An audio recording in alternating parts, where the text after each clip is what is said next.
Hello friends, welcome back to my channel. So friends, इस video में मैं आपको बताने वाला हूँ एआरएम टेम्पलेट्स के बारे में। ओके। अभी सबसे पहला इम्पोर्टेंट मैसेज तो मैं ये देना चाहता हूँ आपको कि देखो फ्रेंड्स, मेरे पास अभी थोड़ा वर्कलोड ज़्यादा आ गया ऑफिस का, जिसकी वजह से आप लोग ने देखा होगा कि पिछले छः दिन से जो है कोई भी वीडियो पब्लिश नहीं हुआ, क्योंकि मुझे टाइम ही नहीं मिल पा रहा है वीडियो रिकॉर्ड करने के लिए। तो आज 6 दिन के बाद, यानी कि लास्ट वीडियो मेरा 27 तारीख को पब्लिश हुआ था, उसके बाद आज 6 दिन के बाद जो है मेरा ये वीडियो पब्लिश कर रहा हूँ मैं टाइम निकाल के। तो फ्रेंड्स, इसका मतलब ये नहीं है कि मैं वीडियोस नहीं डालूँगा, वीडियोस मैं 100% डालूँगा, बट ये है कि थोड़ा-सा डिले हो सकता है। पहले जो है मैं 1 दिन छोड़ के वीडियो डालता था, अब हो सकता है कि 2 दिन या 3 दिन या 4 या 5 दिन के बाद मैं वीडियो डालूँ। लेकिन इस बात का मैं श्योरिटी देता हूँ कि आप लोगों के साथ मैं इन्फॉर्मेशन शेयर ज़रूर करूँगा। तो आप लोगों को भी समझना होगा इस बात को कि मैं अपना ऑफ़िस आवर्स के बाद, अपना ऑफ़िस के काम के अलावा भी मैं टाइम निकाल के आप लोगों के लिए वीडियोस या इन्फॉर्मेशन शेयर कर रहा हूँ। तो आपको पेशेंस रखना पड़ेगा और जो भी है आपको प्रैक्टिस करते रहनी पड़ेगी। ओके। तो चलो, इस वीडियो में मैं जैसे कि आपको बताया कि एआरएम टेम्पलेट्स के बारे में बताने वाला हूँ। ये भी एक बहुत ही इंपॉर्टेंट पार्ट है। अब भी अगर आप एज एन एज्योर इंजीनियर काम कर रहे हो या नहीं कर रहे हो, लेकिन आपको एआरएम टेम्पलेट्स के बारे में एक बेसिक अंडरस्टैंडिंग होनी चाहिए।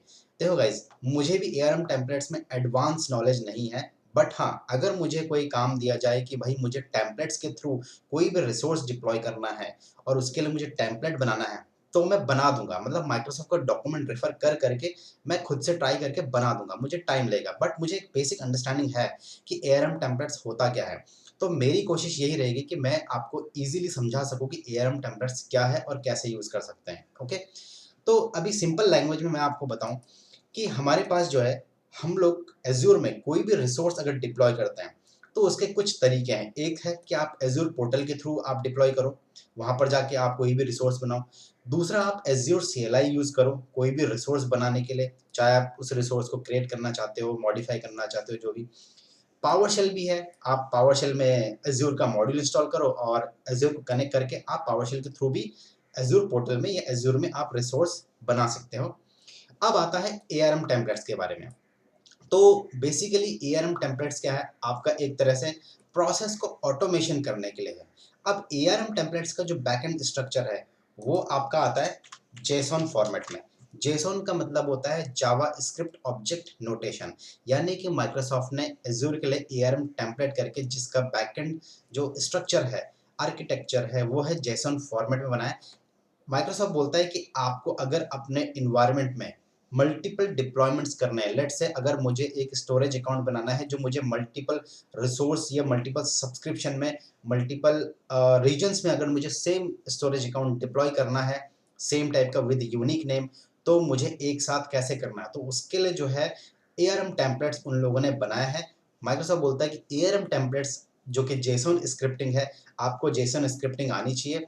वो बेस पे आप जो है एक स्क्रिप्ट बनाओ, एक टेम्पलेट बनाओ और उस टेम्पलेट को आप जहाँ भी आपको डिप्लॉय करना है, आप वहाँ पर उसको डिप्लॉय कर सकते हो। ओके?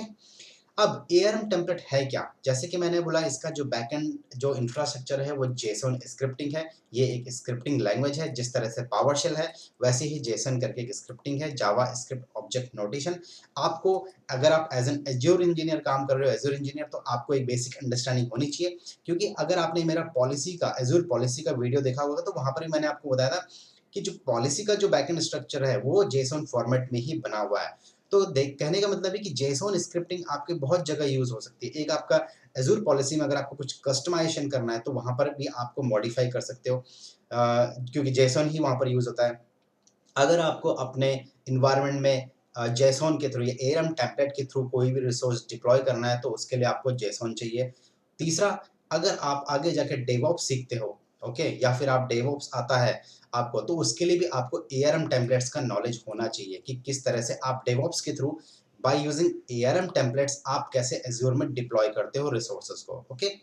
और एक और इन लोगों ने, माइक्रोसॉफ्ट ने एक नया एक और लेके आया है जो कि अभी प्रीव्यू मोड में है, जिसका नाम है बाइसेप्स। अब ये बाइसेप्स हमारे डोले नहीं है, बल्कि ये जो है एक प्रोग्रामिंग लैंग्वेज है।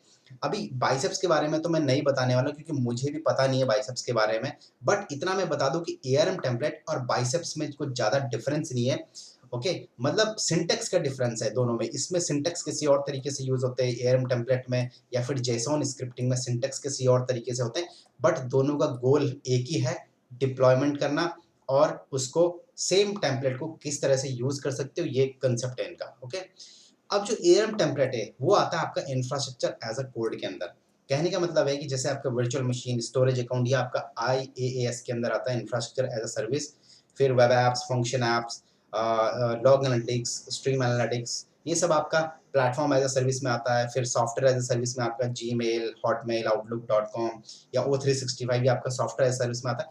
वैसे ही इंफ्रास्ट्रक्चर एज अ कोड में आपके कुछ लैंग्वेजेस आती हैं, कुछ टूल्स आते हैं, वो टूल्स आते हैं जिनसे आप प्रोसेस को या अपने डे टू डे वर्क को ऑटोमेट कर रहे हो। जैसे कि एआरएम टेम्पलेट्स, आप मल्टीपल एक ही टेम्पलेट से मल्टीपल सब्सक्रिप्शन में डिप्लॉय कर सकते हो वन शॉट में।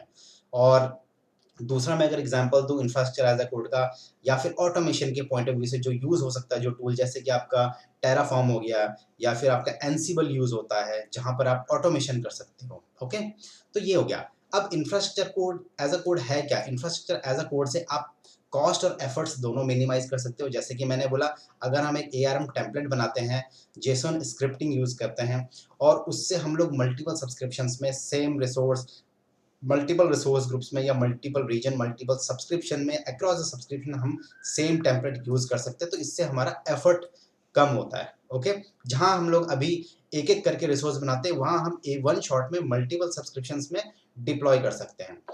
दूसरा इसका बेनिफिट है रीयूजेबिलिटी, मतलब सेम टेम्पलेट को हम मल्टीपल जगह पे या मल्टीपल इन्वायरमेंट में यूज कर सकते हैं। अगर आप एक टेम्पलेट में मान लो स्टोरेज अकाउंट बना रहे हो डेव इन्वायरमेंट के लिए, तो आप वही टेम्पलेट यूज कर सकते हो, उसमें थोड़ा सा मॉडिफाई कर दो और वही प्रोडक्शन के लिए या फिर स्टेजिंग इन्वायरमेंट में भी यूज कर सकते हो। मतलब आपको दोबारा से हर चीज डिफाइन करने की जरूरत नहीं है। सिर्फ आपको नाम डिफाइन करो, या फिर कुछ पैरामीटर्स हैं, कुछ वेरिएबल्स हैं, या फिर कुछ सिंटैक्स वो डिफाइन करो, बाकी सब एज इट इज रहने दो, और डिफाइन आप उसको डिप्लॉय कर सकते हो। तीसरा इसका बेनिफिट है कि आप इसमें वर्जन कंट्रोलिंग कर सकते हो। वर्जन कंट्रोलिंग का मतलब क्या? एग्जांपल के तौर पे अभी लेट से मान लो आपने एक पावरशेल स्क्रिप्ट बनाई। ओके, पावरशेल स्क्रिप्ट बनाई लेट से कोई चीज या कोई रिसोर्स बनाने के लिए, अपडेट करने के लिए, आपने उसको एक नाम दे दिया वर्जन 1। अभी मान लो कल को आपने उसी पावरशेल स्क्रिप्ट में कुछ और मॉडिफिकेशन करना हो, तो आप क्या करोगे? ऑब्वियसली उस स्क्रिप्ट को कॉपी पेस्ट मारोगे, और जो पेस्ट वाली जो स्क्रिप्ट है उसको वर्जन दोगे वर्जन 2। आप ओरिजिनल वाले को नहीं छेड़ोगे, आप दूसरा जो कॉपी पेस्ट मारा है आपने डुप्लीकेट, उसको वर्जन 2 दोगे, और उसके बाद उसको एडिट करके उस पे मॉडिफाई कोड करोगे, राइट? तो इससे आपका वर्जन कंट्रोलिंग आप मेंटेन कर सकते हो। तो ये आपका इंफ्रास्ट्रक्चर एज अ कोड के बेनिफिट्स हैं। आई होप कि आपको यहाँ तक आपको समझ में आ गया होगा कि एआरएम टेम्पलेट्स क्या है, हम लोग क्यों यूज कर रहे हैं। जैसे कि मैंने बोला, पोर्टल से हम लोग डिप्लॉय करते हैं, CLI से कर सकते हो, पावरशेल से कर सकते हो, और हम एआरएम टेम्पलेट से डिप्लॉयमेंट को और ज़्यादा ईजी बना सकते हैं। ओके, अब इसके माइक्रोसॉफ्ट के डॉक्यूमेंट्स में जाते हैं। अब आप चाहिए तो माइक्रोसॉफ्ट का डॉक्यूमेंट रेफर कर सकते हो अगर आपको और ज़्यादा जानना है, बट मेरा गोल ये है कि आपको एआरएम टेम्पलेट्स का, आपको इतना, आप लोगों के लिए इतना ईजी, मतलब ईजीली समझा दूं कि आपको समझ में आ जाए कि हाँ भी एआरएम टेम्पलेट्स है क्या। ओके, अब एआरएम टेम्पलेट्स जैसे कि मैंने बोला, ये जेसॉन फॉर्मेट में, जेसॉन स्क्रिप्टिंग में बनाया हुआ है। तो इसका कुछ, वो जो टेम्पलेट है उसका कुछ फाइल स्ट्रक्चर है, यानी कि उसका सिंटैक्सेस क्या है। तो उसके सिंटैक्सेस के लिए मैं यहाँ पर आता हूँ।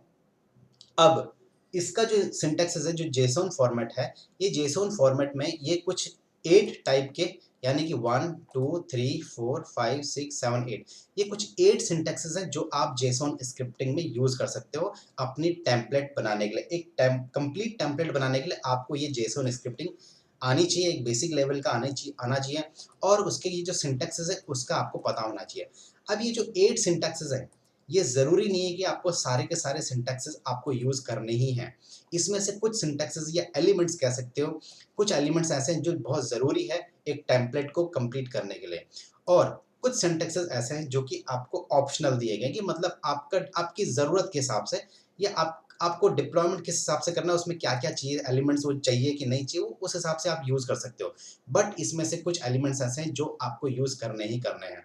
मैं थोड़ा-सा नीचे आता हूँ, तो यहाँ पर एलिमेंट नेम दिया गया है। अभी सबसे पहला एलिमेंट आता है आपका, देखो सबसे पहले जेसॉन स्क्रिप्टिंग जो एआरएम टेम्पलेट होती है, वो हमारी जो है स्टार्ट होती है कर्ली ब्रैकेट से और एंड होती है कर्ली ब्रैकेट से। उसके बाद पहला जो एलिमेंट है वो स्कीमा डिफाइन करना होता है। यहाँ पर आप देख सकते हो स्कीमा, एलिमेंट नेम, और इसका रिक्वायर्ड है यस, मतलब ये मैंडेटरी है अगर आपको टेम्पलेट बनाना है, तो एआरएम टेम्पलेट बनानी तो स्कीमा आपका डिफाइन करता है कि भाई आपको ये जो एआरएम टेम्पलेट है ये आपको कहाँ पर डिप्लॉय करनी है। मतलब आपको रिसोर्स ग्रुप लेवल पे डिप्लॉय करना है, या फिर आपको मैनेजमेंट ग्रुप लेवल पे डिप्लॉय करना है, या फिर सब्सक्रिप्शन लेवल पे डिप्लॉय करना है, या फिर आपको टेनेंट लेवल पे आपको डिप्लॉय करना है। तो ये आपका स्कीमा डिफाइन करता है यहाँ पर। ओके, अभी यहाँ पर आप देख सकते हो जैसे डिप्लॉयमेंट टेम्पलेट डॉट जेसन, मतलब ये आपका हो गया रिसोर्स ग्रुप लेवल पे डिप्लॉय करना है। यहाँ पर आप देख सकते हैं, अगर आप ये कर रहे हो तो बोलता है कि रिसोर्स ग्रुप लेवल पे डिप्लॉय करना है तो आप ये स्कीमा यूज करो। कोई और अगर आप कोई और एडिटर यूज करते हो, मतलब ये इसके लिए अभी एडिटर के लिए इन्होंने क्या बोला है कि विजुअल स्टूडियो कोड यूज करो आप। अगर आप विजुअल स्टूडियो कोड जो एप्लीकेशन है वो यूज करते हो तो आप ये स्कीमा डालो। अगर कोई और विजुअल स्टूडियो कोड के अलावा कोई और एडिटर यूज करते हो तो आप ये वाला स्कीमा डालो। ओके, अगर आप सब्सक्रिप्शन लेवल पे डिप्लॉय करते हो तो बोलता है कि फिर ये देखो, ये डिप्लॉयमेंट नेम यहाँ पर चेंज हो रहा है, सब्सक्रिप्शन डिप्लॉयमेंट टेम्पलेट। ओके, मैं थोड़ा जूम कर देता हूँ इसको, ये देखो, ठीक है। फिर मैनेजमेंट ग्रुप लेवल पे करना है तो फिर ये वाला स्कीमा डिफाइन करो, टेनेंट लेवल पे करना है तो ये स्कीमा डिफाइन करो। तो कहने का मतलब ये है कि इन 8 पैरामीटर्स में से या 8 एलिमेंट्स में से सबसे पहला तो ये मैंडेटरी है स्कीमा डिफाइन करना। ये डिफाइन करता है कि आप कहाँ पर आप इसको डिप्लॉय कर रहे हो, रिसोर्स ग्रुप पे कर रहे हो, सब्सक्रिप्शन लेवल पे कर रहे हो, मैनेजमेंट ग्रुप पे कर रहे हो, या फिर टेनेंट लेवल पे कर रहे हो। ओके, दूसरा आता है हमारा कंटेंट वर्जन। कंटेंट वर्जन में यहाँ पर जाके देखते हैं तो ये बोलता है रिक्वायर्ड में यस है, मतलब ये भी आपको डिफाइन करना पड़ेगा। कंटेंट वर्जन डिफाइन करता है कि आपका ये जो टेम्पलेट आप बना रहे हो इसका वर्जन क्या रखना चाहते हो, वर्जन 1 रखना चाहते हो, V2 रखना चाहते हो, मतलब वर्जन कंट्रोलिंग के लिए। ओके, तो ये एक वर्जन है जो आप कुछ भी डिफाइन कर सकते हो। जैसे हम लोग वर्जन डालते हैं ना 1.0.0.1, 1.0.0.2, तो आप अपने हिसाब से वर्जन यहाँ पर डाल सकते हो। तीसरा है एपीआई प्रोफाइल। एपीआई प्रोफाइल देखते हैं यहाँ पर क्या बोलता है, ये बोलता है नो है, मतलब एक तरह से ऑप्शनल है एक तरह से, तो आप जरूरी नहीं कि आपको डिफाइन करना ही है। पैरामीटर्स में जाते हैं नीचे, तो पैरामीटर्स में भी ये बोलता है नो, मतलब जरूरी नहीं है कि पैरामीटर्स आपको डिफाइन करना है। वेरिएबल में देखते हैं, वेरिएबल नीचे आता हूँ, no. Functions no, resources yes, output no. यानी कि जो रिसोर्सेज है, अब इसके हिसाब से ये जो रिसोर्सेज है ये बोलता है यस। रिसोर्सेज का मतलब ये होता है कि अभी देखो, सबसे पहले स्कीमा आपको समझ में आ गया। पहला ये जो मैंडेटरी है, कंटेंट वर्जन भी मैंडेटरी है, ये मैंने आपको बता दिया वर्जन कंट्रोलिंग के लिए। और जो तीसरा मैंडेटरी इनका एलिमेंट है वो है रिसोर्सेज। रिसोर्सेज में ये डिफाइन करना होता है कि कौन सा रिसोर्स आपको डिप्लॉय करना है। स्कीमा डिफाइन करता है ये जो रिसोर्स आप यहाँ पर डिफाइन कर रहे हो वो कहाँ पर डिप्लॉय करना है, रिसोर्स ग्रुप पे लेवल पे करना है, सब्सक्रिप्शन लेवल पे, कहाँ पर, उसका वर्जन क्या रख रहे हो, और कौन सा रिसोर्स आपको डिप्लॉय करना है, तो वो आपको रिसोर्सेज वाले एलिमेंट के अंदर डिफाइन करना पड़ेगा। तो ये कुछ 8 एलिमेंट्स हैं और हर एक का यहाँ पर डेफिनेशन दे रखा है, वो आप पढ़ सकते हो। बट मैंने आपको जस्ट एक इजी मेथड में आपको समझा दिया है कि स्कीमा, कंटेंट वर्जन और रिसोर्सेज, ये 3 तो एलिमेंट्स हैं जो आपको जेसोन स्क्रिप्टिंग में आपको बनाना ही बनाना, डिफाइन करना ही करना है। ओके, अब कैसा होता है कि ये तो हमारे मेन एलिमेंट्स हो गए, schema, content version, API, parameters. इनके अंदर भी जो है इनकी प्रॉपर्टीज हैं। अभी स्कीमा में कोई प्रॉपर्टी है नहीं, ओके, ये एक ही एलिमेंट है। कंटेंट वर्जन के अंदर कोई प्रॉपर्टी नहीं है, एपीआई प्रोफाइल के अंदर कोई प्रॉपर्टी नहीं है। पैरामीटर्स के अंदर हमें कुछ प्रॉपर्टीज मिलेंगी कि पैरामीटर के अंदर भी आपको कौन कौन से प्रॉपर्टीज आप डिफाइन कर सकते हो। तो अगर मैं नीचे आऊँ थोड़ा, तो एक काम करता हूँ, मैं इसका डुप्लीकेट पेज ओपन कर लेता हूँ ताकि आपको इजी रहे।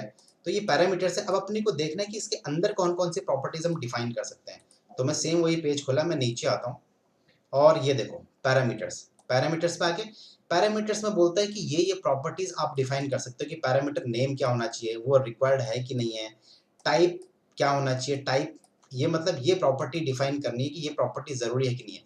तो पैरामीटर्स वाला जो है हमारा ये वाला पैरामीटर जो एलिमेंट है इसके अंदर भी एक प्रॉपर्टीज है, ये वाली प्रॉपर्टीज, इतनी सारी प्रॉपर्टीज आप डिफाइन कर सकते हो। उसमें से भी जो रिक्वायर्ड है वो तो जरूरी है ही है, उसके अलावा ये ऑप्शनल है, अगर आप इनको करना चाहो तो ठीक, नहीं करना चाहो तो भी ठीक। बट ये जो 2 टाइप की प्रॉपर्टीज है पैरामीटर्स की, ये जरूरी है। सिमिलरली वेरिएबल्स में जाते हैं, अगर मैं वेरिएबल्स में जाऊं दूसरे वाले एलिमेंट में, तो वेरिएबल्स में तो यहाँ पर कुछ प्रॉपर्टीज नहीं दिखा रहा है। ओके, फंक्शंस में जाता हूँ, फंक्शंस में तीसरे वाले में, तो फंक्शंस में जो है मुझे कुछ प्रॉपर्टीज दिखा रहा है इसकी कि इसमें से कौन सी रिक्वायर्ड है कौन सी नहीं है, तो ये आप डिफाइन कर सकते हो। फिर रिसोर्सेज वाला, ये जो रिसोर्सेज है एलिमेंट, इस रिसोर्सेज के अंदर भी कुछ एलिमेंट्स हैं। तो देखते हैं यहाँ पर, ये देखो इतने सारे एलिमेंट्स की क्या कंडीशन होनी चाहिए, कौन सा रिसोर्स है, उसका एपीआई वर्जन क्या है, उसका नेम क्या है, रिसोर्स का नेम, कमेंट्स कुछ डालना है क्या, लोकेशन क्या है, डिपेंड्स ऑन अगर किसी और रिसोर्स पर डिपेंड है, टैग्स क्या है, उसका एसक्यू क्या है, काइंड क्या है, स्कोप क्या है, ये अलग-अलग इसकी प्रॉपर्टीज़ हैं जो कि हम आने वाले वीडियोज़ में देखेंगे, समझने की कोशिश करेंगे जब हम इसका लैब करेंगे, ओके? तो ये कुछ प्रॉपर्टीज़ है। तो कहने का मतलब ये है कि एआरएम टेम्पलेट आपका एक जेसन स्क्रिप्टिंग है। अगर आपको अपने एनवायरनमेंट में मल्टीपल डिप्लॉयमेंट्स करने हैं एक ही टेम्पलेट से, वो भी मिनिमम चेंजेस के साथ, तो आपको जेसॉन स्क्रिप्टिंग आना चाहिए।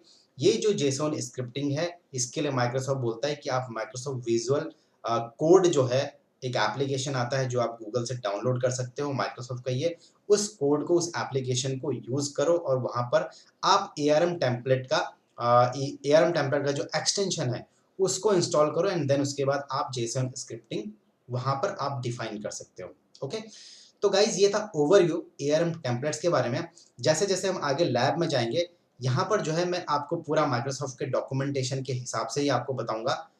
मैं आपको दिखा देता हूँ यहाँ पर, ट्यूटोरियल्स में जाएँगे, बिगिनर जेसॉन टेम्पलेट्स, तो ये जो सारे स्टेप्स हैं, ये हम अलग-अलग वीडियोज़ के थ्रू आपको समझाने की कोशिश करूँगा, तो आपको ये ईज़िली समझ में आ जाएगा। तो गाइज़ आई होप कि ये वीडियो में आपको एक बेसिक अंडरस्टैंडिंग आ गई होगी कि क्या है, और वीडियो अच्छा लगा होगा तो वीडियो को लाइक करना, शेयर करना और चैनल को सब्सक्राइब करना अगर नहीं किया तो नेक्स्ट वीडियो में हम लोग इसके सारे के सारे पैरामीटर्स को कवर करने की कोशिश करेंगे और आपको समझाने की कोशिश करूँगा कि ये कैसे यूज़ हो सकता है, ये कैसे यूज़ कर सकते हैं, ओके? तो गाइज़ इस वीडियो में इतना ही, मिलते हैं अब अगले वीडियो में इसके लैब के साथ। So thanks for watching this video.